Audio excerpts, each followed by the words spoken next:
السلام عليكم البنات. الله يخليكم فيدوني اللي عندها غساله الصحون ويربول بحال هذه اللي كتشوفوها هنايا.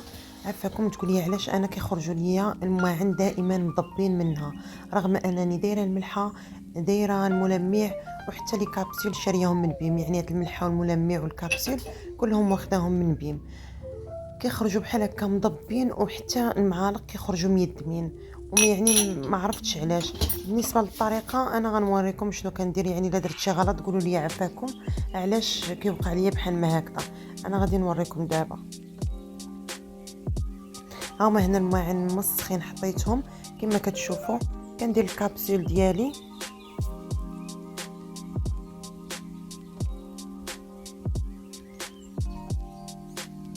هاتي غادي نوريكم لي كابسول اللي كناخذ من بيم هما هذا. صافي كندير الكابسول وكندير لها البروغرام على نص ساعه.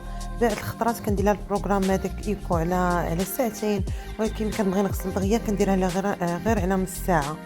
يعني سواء درتها في ايكونومي سواء درتها في نص ساعه كيخرجوا مضبين.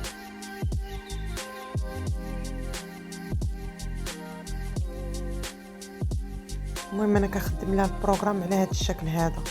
عافاكم البنات ما تبخلوش، الله يعطيكم السر وشكرا ولله يخطيكم.